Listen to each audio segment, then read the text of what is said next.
Why did history's greatest genius painter, Leonardo da Vinci, hide a terrifying hand gesture resembling a severed head right in the middle of a Holy Family painting? Let's zoom in closely on the Virgin Mary's left hand. It looks as if she is clutching the hair of an invisible victim or clawing down on prey, doesn't it? Right below her, the angel's finger points like a knife, as if slitting the throat of this invisible victim. When the church first saw this painting, they were horrified. They rejected the masterpiece, accusing da Vinci of heresy.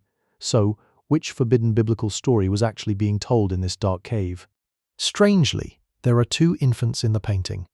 Kneeling on the left, with his hands joined as if in prayer, is the infant John the Baptist. Sitting on the right, making a sign of blessing with his two fingers, is the infant Jesus. According to the story, while fleeing King Herod's massacre of the innocents, the Holy Family took refuge in this desolate, eerie cave. However, no such cave story appears in the canonical Bible. Da Vinci depicted a legend from apocryphal texts, secret holy writings that were banned by the church. This cave is not just a physical shelter, it is the mysterious womb of science, darkness, and the unknown waiting to be explored.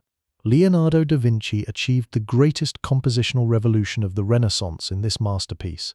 He arranged the figures in a flawless triangle, a pyramid shape. At the apex of the pyramid rests Mary's head, while the infants and the angel occupy the corners.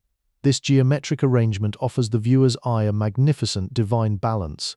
Even more importantly, we see the Sfumato technique, which da Vinci invented himself. That is, the art of dissolving outlines and blending light and shadow together like smoke. Look at the faces of the characters. There are no harsh contours. They seamlessly merge with the damp, dim air of the cave, becoming almost one body. Let us plunge into the very heart of why the church felt a deep sense of unease when they first laid eyes on this painting. The left hand of Mary, rather than a protective gesture of motherhood, hangs in the air almost like a menacing claw. It is as if it is closing in on an invisible prey or commanding a dark power. The church was so deeply disturbed by the theological void beneath this hand gesture and the uncanny, eerie atmosphere of the grotto, that da Vinci was forced to completely alter this painting. Now, let us focus on the other secrets of this dark masterpiece. Another major detail the church could not accept was the ambiguity of the roles.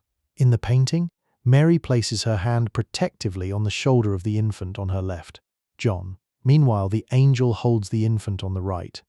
At first glance, you might easily fall into the illusion that the praying infant is Jesus and the one blessing him is John. Da Vinci was accused of depicting John as superior and more central. According to Christian belief, Jesus always had to be at the very top of the hierarchy. Yet in this painting, John appeared to be depicted in a more shielded, sacred position, right by Mary's side. Da Vinci was not just a painter. He was also a passionate geologist and botanist. Look at the fantastical rock formations in the background. These are not randomly drawn stones, they are real rock strata shaped by water erosion. Da Vinci studied nature so deeply that he drew every single leaf of the plants on the ground in perfect accordance with botanical science. Yet this botanical decoding was also mysterious. Many of the plants in the painting, such as aconite and palm leaves, were specifically chosen flora used in ancient medicine as both remedies and poisons, while also symbolizing death. Science, forbidden texts, and a theological war hidden behind a holy story. With the Virgin of the Rocks, Leonardo da Vinci left us not just a religious painting, but a massive visual puzzle that waited for centuries to be solved. On the walls of the London National Gallery, the silence of this cave still preserves its mystery.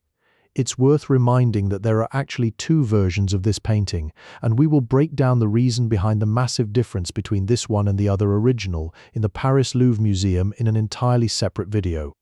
To make sure you don't miss that special release, and to continue cracking these deep codes of art and history with us, don't forget to like the video, share your thoughts in the comments, and subscribe to our channel. See you in the next mysterious painting. Stay with art.